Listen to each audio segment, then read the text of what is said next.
계속해서 사회적 불안정을 이제 얘기하도록 해보겠습니다.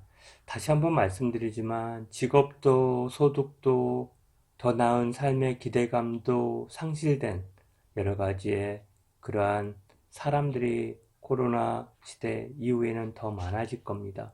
이제 우리의 일상도 이제는 이전처럼 집단적으로 만나서 서로 간에 유대감을 형성하거나 또 소통하고 이렇게 뭐 관계를 맺어가는 파티 문화보다는 이제는 소수의 가족 또는 개인의 삶이 더 우선이 될 건데, 그러다 보니 이제 여러 측면에서 보다 어떤 집단적인 거나 민족이나 이런 부분들이 지금 이전에 말씀드렸지만 상당히 봉쇄 자체에서 국경을 봉쇄했을 때 자국 중심, 우리 민족 중심, 우리 지역 중심으로 갈 수밖에 없어서 그렇지 않을 때면 배타적이고 서로 간에 뭐랄까요, 이렇게 갈등이 생겨서 서로 간에 어떻게 보면 폭력을 야기하거나 뭐 이런 거예요.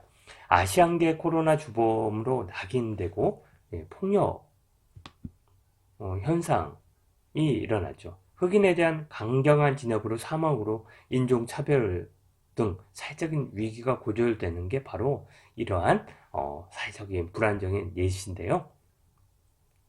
자, 이제 또 한번 얘기를 해볼까요? 이제 자, 희망도 일자리도 자산도 없는 사람들은 더 부유한 사람들에게 쉽게 등을 돌릴 수가 있습니다. 책의 내용을 보면요, 이미 미국인 약 30%는 무일푼이거나 빚만 지고 있다고 합니다. 현재의 위기에서 벗어나더라도 돈도 일자리도 의료 서비스를 이용하지 못하는 사람들이 더 늘어날 거고요. 그렇게 되면 어떻게 해요? 사람이 절박해지고 분노함으로써 최근 이탈리아에 일어난 제수 탈옥이나 뭐 이러한 여러 가지의 그러한 어떤 폭력, 약탈 이러한 장면들이 일상화될 수도 있다는 것입니다. 자, 사회 불안은 코로나 이전에도 있었고 그런데 오히려 더 코로나에 의해 사회 불안은 증폭이 될 수 있다고 하는데, 여러분들 여러 측면에서 코로나 시대에 오히려 마스크를 벗게 해달라. 왜냐하면 이 마스크를 벗어야만 우리의 생활이 오히려 그 정상화 된다는 그런 생각이 되고, 그런 불만, 사회적인 불안을 이렇게 분출했죠. 뭐 많은 경우 봤을 거예요. 자, 한번 또 읽어볼게요. 포스트 코로나 시대에는 일자리를 잃고 걱정하고 비참하고 분개하고 병들고 굶주린 사람이 극적으로 늘어나 있을 것이다. 개인적인 비극이 누적되면서 실업자, 가난한 사람, 이민자, 죄수, 노숙자, 소외된 모든 사람을 포함한 여러 사회 집단 속에서 분노와 억울함과 격분이 더 커질 것이다. 이런 에너지가 어떻게 폭발하지 않을 수 있겠는가? 사회 현상은 종종 팬데믹과 동일한 특성을 나타낸다. 앞에서 살펴본 바와 같이 사회 현상이나 팬데믹 모두 갑자기 큰 변화가 생기는 시점이나 계기가 있다.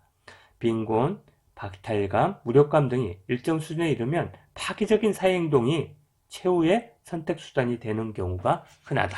이렇게 얘기를 합니다.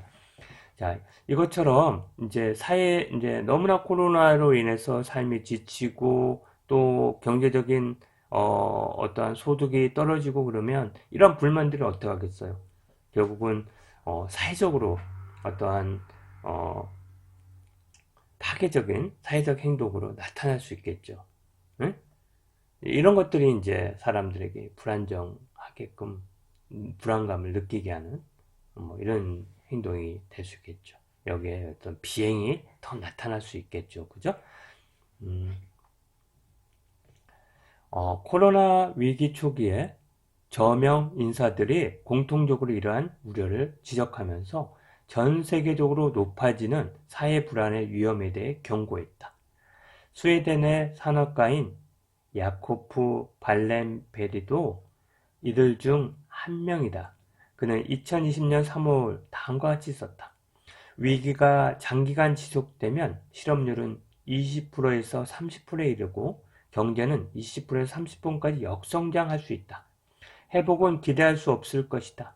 사회 불안이 고조되고 폭력 사태가 발발하고 사회 경제적 파장이 있을 것이다. 다시 말해 실직자가 급증하고 시민들은 심각하게 고통받는다.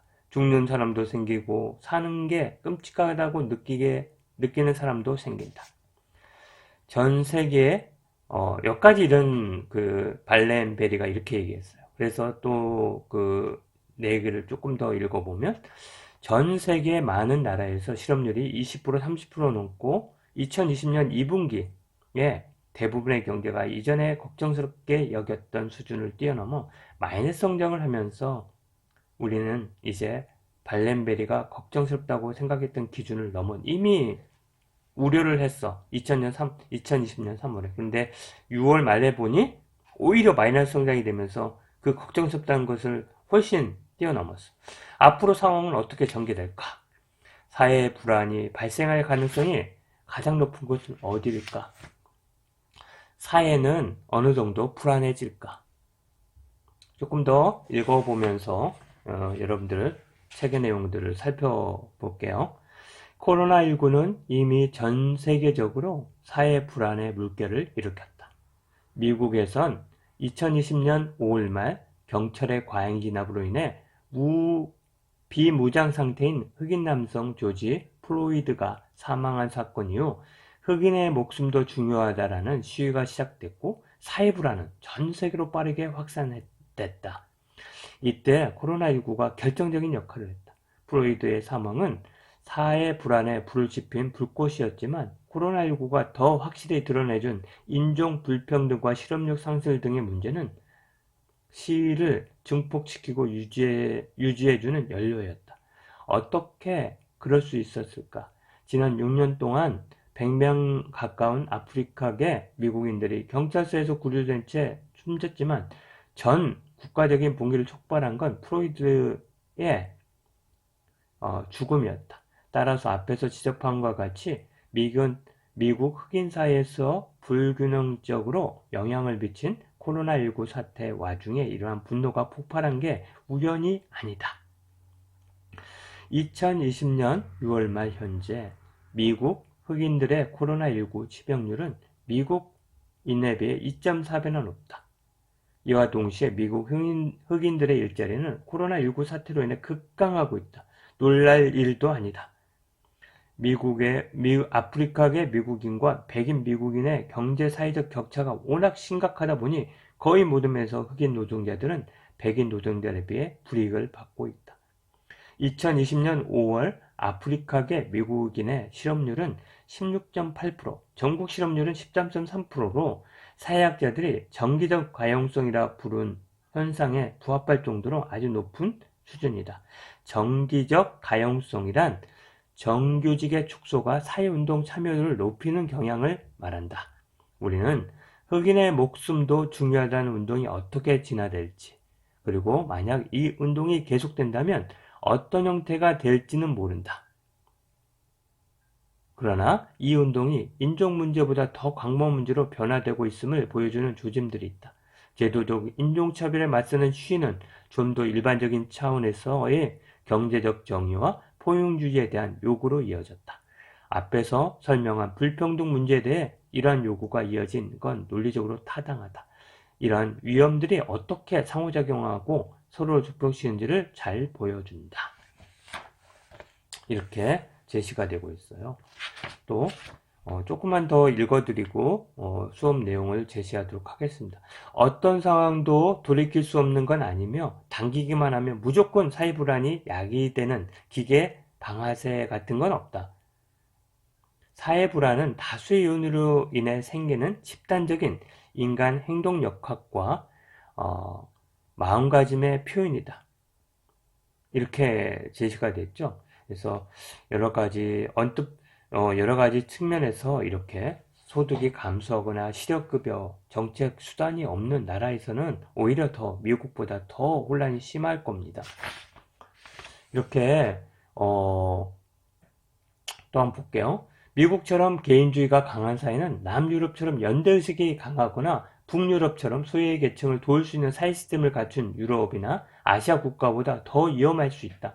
가끔은 두 가지를 모두 가진 나라도 있다. 예를 들어 이탈리아와 같은 나라들은 강력한 사회 안정망과 연대의식을 모두 가지고 있다.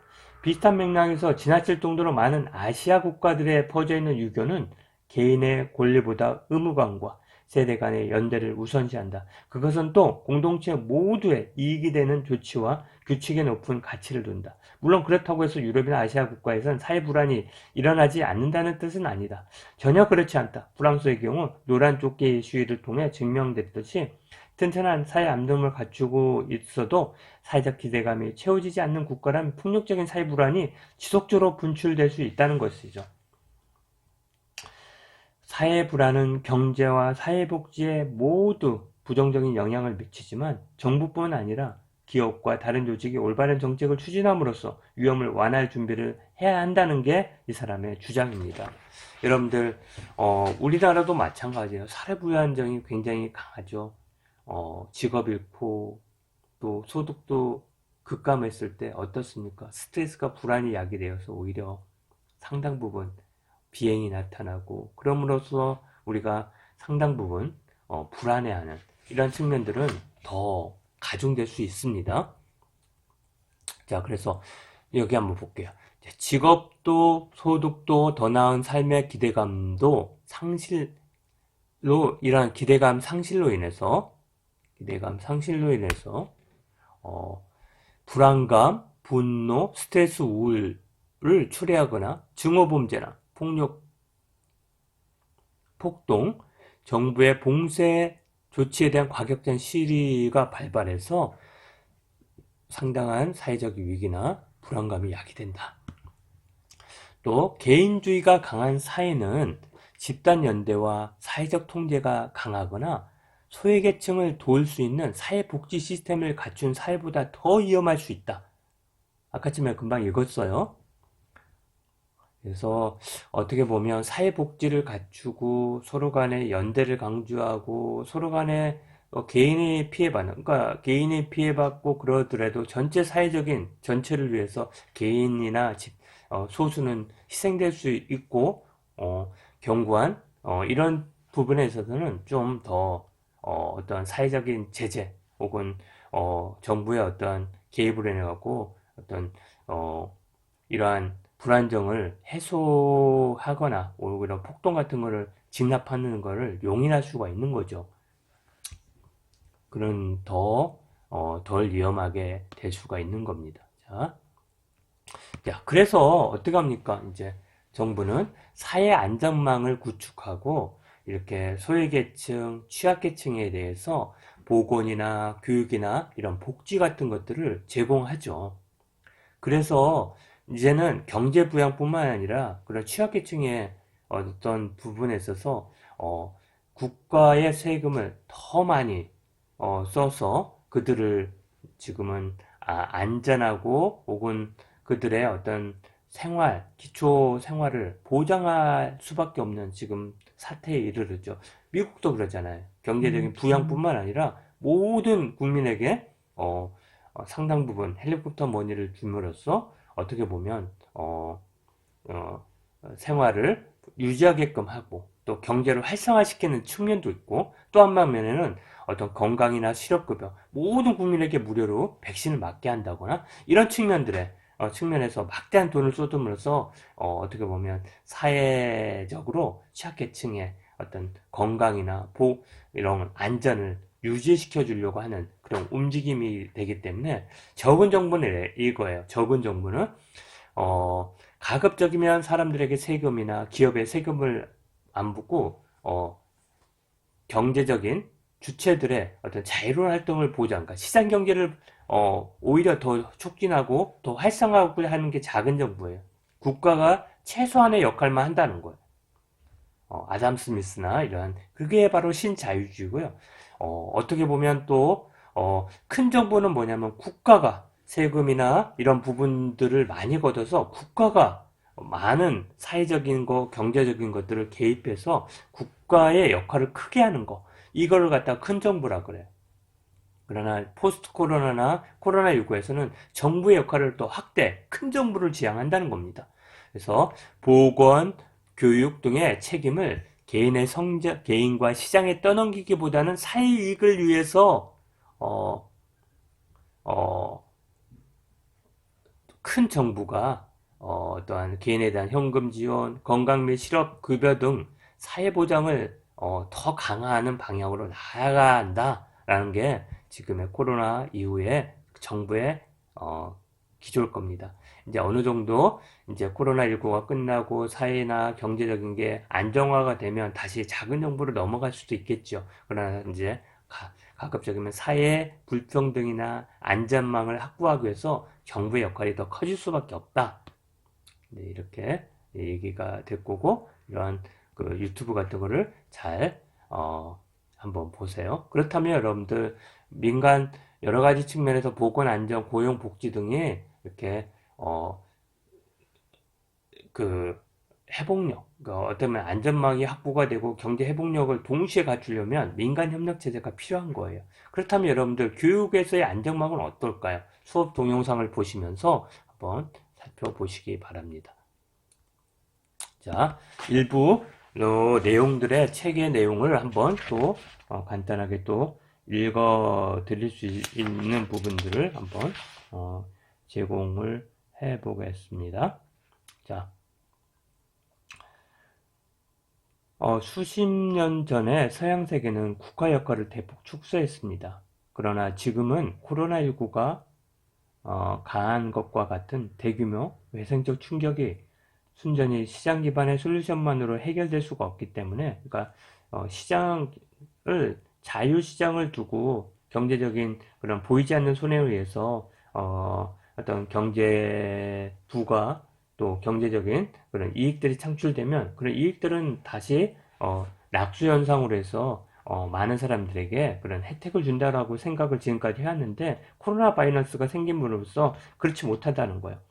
코로나19 사태를 겪으면서 건강과 교육 등의 책임을 개인이나 시장에 떠넘기는 게 사회 이익의 최선이 아닐 수 있다는 게 이런 지금의 현실에서는 밝혀졌습니다.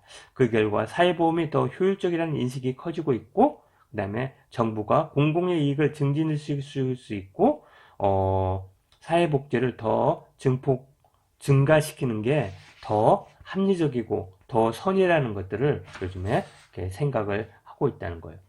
정부의 확대된 역할이 어떤 식으로 드러날 것인지, 더 큰 정부의 중요한 역할이 대폭 확대됐고 정부가 즉각적으로 경제 간 통제를 할 수 있고 또 보건이나 안전이나 건강에 통제를 가하고 지원이 가능한 이것들을 이제는 수용한다는 거죠. 합리적으로 생각한다는 거예요.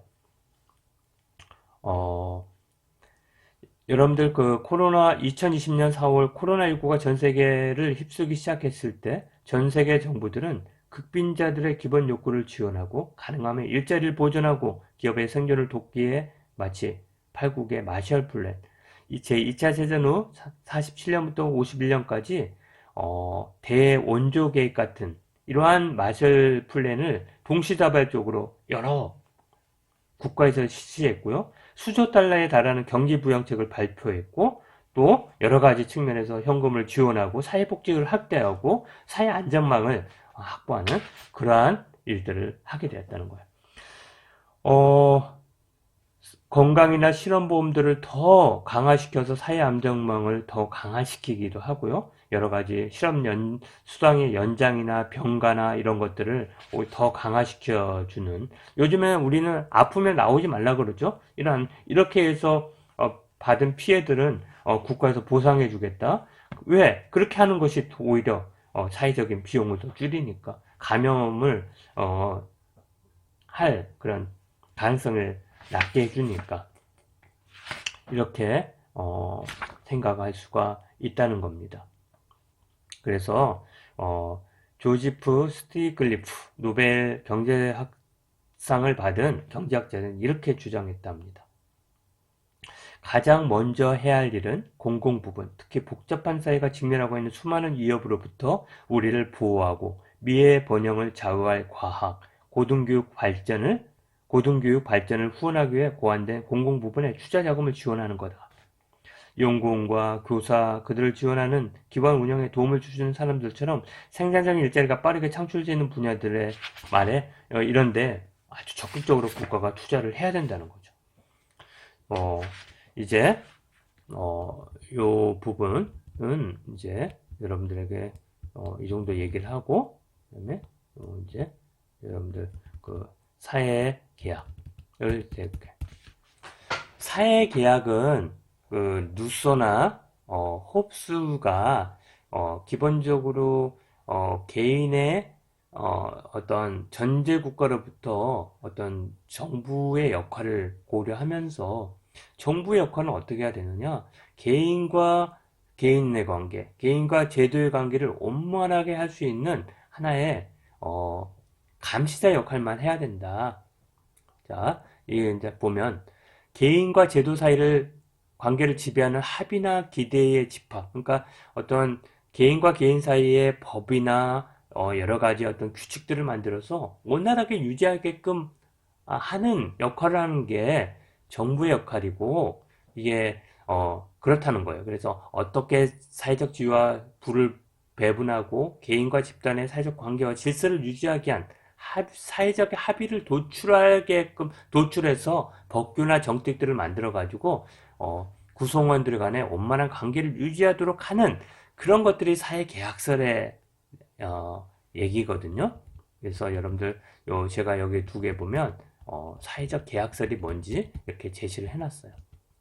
이처럼 이제 이런 것들을 보면 코로나 상황에서는 사회보험, 의료보험 등 기본 생활을 위한 공공 서비스 제공, 노동 취약계층에 대한 보호 등을 위한 사회적 계약이 더 강화가 돼야 된다라는 측면인데요. 특히 이 책에서는 노동 취약계층에 대한 보호인데 특히 기경제 방식에 따른 일하는 사람들을 보호를 해야 된다는 것을 강조하고 있습니다. 자, 기경제가 뭐냐면요. 이제 여기 제가 이제 동영상으로 다 올려놨는데요. 기업들이 정규직보다 필요에 따라서 계약직 및 임시직으로 사람들을 고용하는 경향이 커지는 경제 상황을 갖다가 기경제라고 합니다. 기업들이 정규직보다 필요에 따라 계약직 또는 임시직으로 사람을 고용하는 경향이 커지는 경제를 기경제라고 하는데요. 기은 일시적인 일을 뜻하고요. 1920년 미국 재즈 클럽에서 단기적으로 섭외한 연주자를 기기라고 부른 데서 유래했다고 합니다. 기존의 노동시장은 기업이 직원들과 정식 계약을 맺고 채용된 직원들을 이용하여 고객들에게 제품과 서비스를 제공한 형태였다면 기경제익은 기업이 그때그때 발생한 수요에 따라 갖고 단기적으로 계약을 맺는 거예요. 그때 필요가 생기고 고객들이 많아지고 그러면 인력이 필요하면 그때 하고 이제 어느 정도 그런 상황이 이제 안정화가 되면 이제 계약을 끝내고 하는 거. 그래서 처음에는 기기라는 단어가 프리랜서, 일인 자영업을 뜻하는 단어로 이용됐다가 최근 on demand, 기업이 수요자의 요구에 즉각적으로 대응하여 서비스 및 제품을 제공하는 경제가 등장하면서 그의 의미가 확정되었고 1915년에 맥킨지 컨설팅사에서는 디지털 장터에서 거래되는 기간제 근로라고 기경제를 정의한 바 있습니다. 노동시장의 이러한 흐름은 다양한 기업들에서 찾아볼 수 있을 거예요. 차량을 공유하는 서비스를 개발한 미국 기업 우버는 직접 기사를 고용하는 대신 차량을 소유한 사람들을 드라이브 파트너로 계약하고 독립계약 형태로 서비스를 제공. 그러니까 종신고용이 아니라 이제 그때그때 필요에 맞는 또 그런 계약을 한다는 거죠. 아마존은 고객들의 빠른 배송 서비스를 제공하고 그 비용을 절감하게 2010년 5월부터 개인 차량을 소유한 일반인을 배송용으로 활용했다는 거예요. 그래서 배송용으로 계약된 운전자들은 시간당 약 18에서 25%를 받으면서 12시간 일하고 자유롭게 일할 수 있는 이런 부분들로 갔다는 거. 여러분들 참고하시기 바랍니다. 그래서 기경제까지 얘기를 했고요. 이런 측면들의 얘기가 119쪽부터 해서 쭉 나옵니다. 쭉 나오고요. 여러분들 한번 특히 한번 참고를 해 주시면 좋겠어요. 한번 꼭 읽어보시면 좋겠어요. 이 책을 사서요. 여러분들 이해가 가든 안 가든. 응? 자, 몇 가지 좀 읽어주면, 서양 민주주의에서 사회계약의 중요한 측면은 적극적인 자유와 구속받지 않을 자유와 관련된다. 현재와 미래의 팬데믹에 맞선 싸움이 영구적 감시 사이를 태동시킬 것이라는 우려가 커지고 있다. 이 문제는 기술적 리스트에 관한 장에서 이따가 나중에 또 얘기를 하게 될 겁니다. 자, 여러 측면에서 자, 또 하나의 얘기를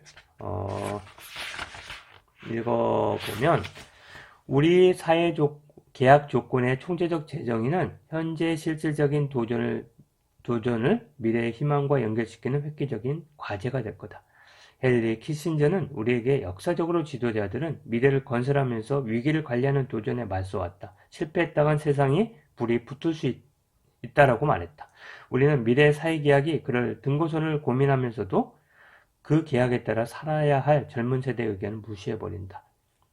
그들이 그 계약에 따를 것인지가 결정적인으로 중요한 이상 그들이 원하는 것을 더 잘 이해하고 그대의 경청을 해서 젊은 세대가 나이든 세대보다 더 급진적으로 사회계약에 수정할 가능성이 크다는 것. 그러니까 앞으로 코로나 시대의 측면뿐만 아니라 앞으로 여러분들의 어떻게 보면 세대에서 이제 지금까지 유지했던 사회계약의 정부의 역할이나 어떤 법률이나 이런 부분들은 이제 필요에 맞게 여러분의 세대에서는 상당 부분 급진적으로 혁신적으로 어떻게 보면 변화가 될 수 있다는 거예요.